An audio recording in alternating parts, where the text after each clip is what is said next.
Welcome student. तो हमने वास्तविक संख्या क्या था इसके बारे में जाना था पिछली क्लास में। वास्तविक संख्या क्या होती है, किसे कहते हैं। अब चैप्टर को थोड़ा और आगे बढ़ाते हैं और समझते हैं आगे। जैसे जैसे चैप्टर आगे बढ़ते जाएगा वैसे वैसे नए नए कॉन्सेप्ट जुड़ते जाएंगे। तो अब जो कॉन्सेप्ट है अगला वो है यूक्लिड विभाजन प्रमेय का। इसको समझते हैं ये क्या होता है। इसमें कहते हैं कि दो धनात्मक पूर्णांक है, दो धनात्मक पूर्णांक ए बी, दो धनात्मक पूर्णांक ए और बी हैं। इनकी बात करी गई है कि दो धनात्मक पूर्णांक ए और बी हैं। जब आप ए को बी से क्या करोगे, भाग करोगे। जब आप ए को बी से जब भाग दोगे तो क्या होगा उसके बारे में यहाँ पर बताया गया है। तो यहाँ पर मैं आपको समझाता हूँ। जब बी को आप ए से भाग दोगे तो आपका यहाँ क्यू आएगा। क्यू मतलब कि भागफल आएगा। फिर भाग देने के बाद जो शेषफल आएगा उसको यहाँ पर आर लिखा गया है, ठीक है। और इनमें जो रिश्ता बनाया गया है वो ये कि ये जो ए है, ये वाला, ये किसके बराबर होगा, बी गुणे में क्यू प्लस में आर, ठीक है।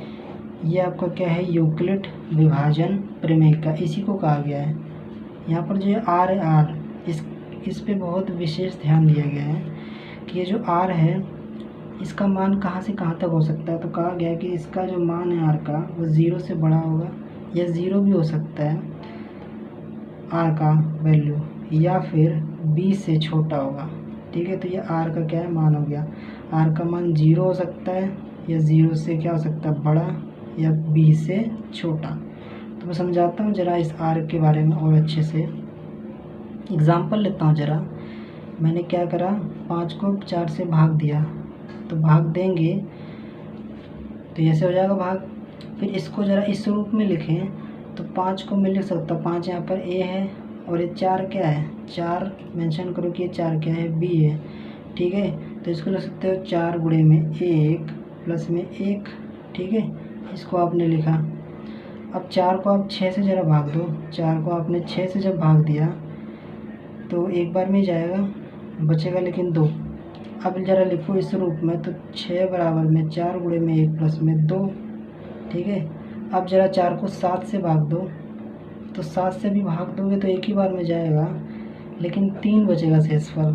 तो इस रूप में ज़रा लिखो, तो 7 बराबर में 4 गुणे में 1 प्लस में 3, ठीक है। एक और ज़रा लो, 4 को अब 8 से भाग दो ज़रा, तो 8 से भाग दोगे तो 2 बार में जाएगा लेकिन शेषफल क्या बचेगा, 0। इस रूप में लिखो, तो 8 बराबर में 4 गुणे में 2 प्लस में 0, ठीक है। अब गौर करने वाली क्या बात है इसमें, तो यहाँ पर देखो बी यहाँ पर 4 है ना, मतलब सभी में बी 4 है, ठीक है। 4 4 मैंने सब में लिया है। इसमें जब आपने भाग दिया 5 से तो शेषफल कितना बचा, 1। इसमें 2 बचा, इसमें 3 बचा और इसमें 0 बचा। क्या कभी ऐसा हो सकता है, क्या कभी ऐसा हो सकता है कि शेषफल 4 बच जाए? कभी हो सकता है? कभी नहीं हो सकता। ऐसा कभी हो ही नहीं सकता, ठीक है, कि आप 4 से भाग दो और शेषफल भी 4 बच जाए। तो ऐसा कभी नहीं हो सकता, ठीक है। तो यहाँ से एक कंक्लूजन क्या निकल के आया है कि आप जिस नंबर से भाग दोगे तो शेषफल हमेशा उससे कम तक आ सकता है। मतलब कि आपने 4 से भाग दिया तो इससे कम क्या होगा, 3, तो 3 तक शेषफल बच सकता है, मतलब 0 बच सकता है ना। यहाँ अगर आर की बात करें तो क्या क्या आ सकता है, 0 आ सकता है, 1 आ सकता है, 2 आ सकता है, 3 आ सकता है। 4 से कम ना, 4 कभी नहीं आएगा, ये बात ध्यान रहे। तो आप मैंने जो ये लिखा है आर की वैल्यू, इसको थोड़ा और आप अच्छे से लिख सकते हो कि 0, इसकी आर की जो वैल्यू होगी वो 0 या 0 से बड़ी होगी, और ये जो बी मतलब जैसे 4 उससे कम होगी, ठीक है। तो ये आर की वैल्यू अब जाके सही से आई। आर की वैल्यू 0 से बड़ी होगी और बी यहाँ पर जो होता है उससे कम होगी। तो यही क्या है, यूक्लिड विभाजन प्रमेयिका में इन दो बातों का वर्णन किया गया है, ठीक है। अब ये जो यूक्लिड विभाजन प्रमेयिका है, इसी का इस्तेमाल करके एक नया कॉन्सेप्ट बनाया गया। वो क्या है, इसी का बिल्कुल मिलता जुलता रूप है, यूक्लिड विभाजन यूक्लिड विभाजन एल्गोरिदम आ गया आप, ठीक है। अभी क्या था आपका, यूक्लिड विभाजन प्रमेयिका थी, प्रमेयिका की जगह इसकी जगह क्या आ गया, एल्गोरिदम आ गया, ठीक है। प्रमेयिका की जगह क्या आ गया, एल्गोरिदम। मैं इन दोनों का मतलब समझाता हूँ, प्रमेयिका और एल्गोरिदम का। प्रमेयिका क्या होती है, जो प्रूफ की जा चुकी है पहले, जैसे पाइथागोरस प्रमेय जो आएगी उसमें कर्ण का जो स्क्वायर होता है आधार का स्क्वायर प्लस में लंब का स्क्वायर होता है, ये किसी ने पहले से प्रूफ कर लिया है, सिद्ध कर चुका है कोई ना कोई। अब होता क्या है, एल्गोरिदम में कोई एक बंदा होता है, मतलब कोई साइंटिस्ट होगा जो उसी प्रमेयिका का, मतलब इसी प्रमेय का इस्तेमाल करके इसी के आधार पे कुछ अपना दिमाग लगाएगा और एक नया रूल या एक नया फॉर्मूला जब बना देगा इसी का इस्तेमाल करके, तो उसको क्या कहा जाएगा, एल्गोरिदम, ठीक है। एल्गोरिदम समय समय पर बदलते रहते हैं, लेकिन ये जो प्रमेयिका है ये एक बार बन गई तो यही रहेगी। अगर इसमें आपको बदलाव करने हैं तो उसको क्या नाम देना पड़ेगा, एल्गोरिदम नाम देना पड़ेगा, ठीक है। अब यूक्लिड विभाजन एल्गोरिदम क्या होता है उसको मैं आपको समझाता हूँ एग्जाम्पल के थ्रू, ठीक है। तो क्वेश्चन ऐसे आएगा कि 125 और 225 का एचसीएफ निकालो, का एचसीएफ ज्ञात कीजिए, ठीक है। ये आपका मान लो कि आपका क्वेश्चन है, ठीक है। इसको कैसे आप निकालोगे, तो इसको निकालने का तरीका है, इसको आप सबसे पहले क्या रखोगे, सबसे अंदर रखोगे, ठीक है।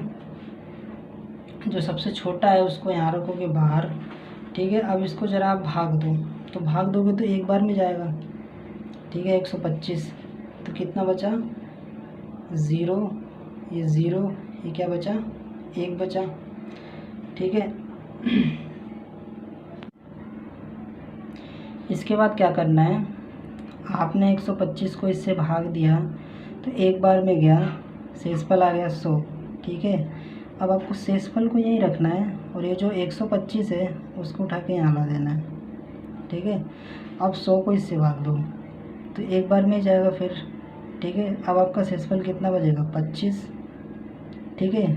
फिर शेषफल को यहीं रहने दो, अब जो इसके ऊपर वाला है ये, इसको उठा के यहाँ ला दो, अब फिर 25 को इससे भाग दो। तो समझ आ रहा है हो क्या रहा है आपको, ये मतलब कि शेषफल जो बच रहा है फिर आप इसको उठा के यहाँ ला दे रहे हो। ऐसा आपको तब तक करना है जब तक कि शेषफल में 0 ना आ जाए, जब तक 0 नहीं आएगा तब तक ये करते जाएंगे, जब 0 आ जाएगा तो फिर वहाँ रुक जाएंगे और हमारा एचसीएफ आ जाएगा, ठीक है। फिलहाल इसको भाग देते हैं 25 को, तो ये 25 चौका क्या हो जाएगा, 100 है ना। तो 4 बार में क्या हो गया, ये कट गया, मतलब कि शेषफल क्या आ गया आपका 0।